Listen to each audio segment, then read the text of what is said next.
ভাইয়া, তোর ফোনে একটা মেয়ে কল করছিল। তুই আমার ফোন ধরছিলি কেন? টাকার জন্য। মানে? মানে এখন তুই আমাকে 500 টাকা দিবি, না হলে আব্বুর কাছে সব বলে দিব। যা যা, যা বলার বলে দে। আব্বু। এই দাঁড়া বোন। তাহলে টাকা দাও। 300 দিই। ভাইয়া, কি কি?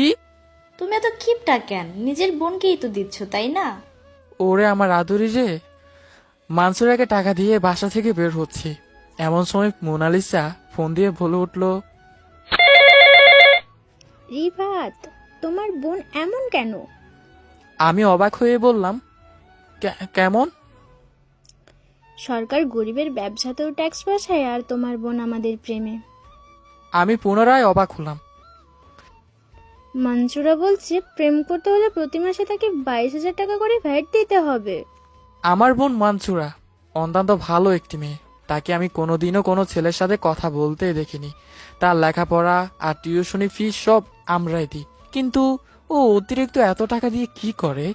প্রতি মাসে ও আমার থেকে প্রায় 3 থেকে 4 হাজার টাকা চেয়ে নেয়। ভাবনার পরিশেষে সিদ্ধান্ত নিলাম, আগামীকাল মানসুরের কলেজের ক্লাসের শেষ টাকা দিয়ে কোথায় যায় সেটা আমি লক্ষ্য করব। অর্থাৎ লুকিয়ে লুকিয়ে তাকে ফলো করব। দুপুর 1:30। আমি এক ফ্রেন্ডের মোটর বাইক নিয়ে মানসুরের কলেজের গেটের সামনে চলে গেলাম। দেখি আমার বোন একটা অটোতে উঠে কোথায় জানি যাচ্ছে। পিছন পিছন আমিও গেলাম।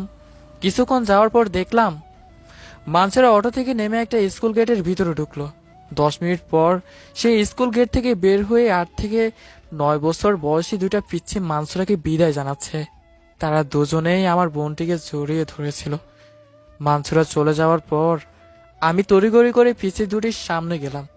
গিয়ে জিজ্ঞেস করলাম, এইমাত্র যে মেয়েটি তোমার কাছ থেকে বিদায় নিয়েছে সে তোমার কি হয় বাবু? ফোন। তাকে কিভাবে চিনো? আমাদের মা মইরা যাওয়ার পর থেকে আমরা কিছু খাইতে পারতাম না। দুই ভাই বোন মিলে মানুষের কাছে বাজারে স্টেশনে ভিক্ষা করে খেতাম। একদিন মঞ্জুরা আপুর কাছে খাবার চাওয়ার পর উনি আমাদের সম্পর্কে সব জানলেন।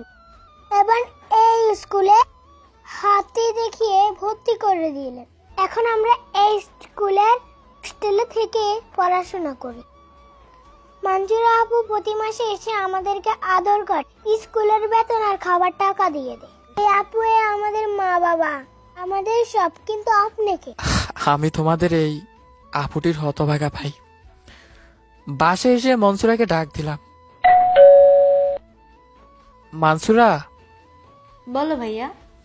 তোর ফালিত পিচ্ছি দুটির মতো আমাকে একটু জড়িয়ে ধরবি বোন?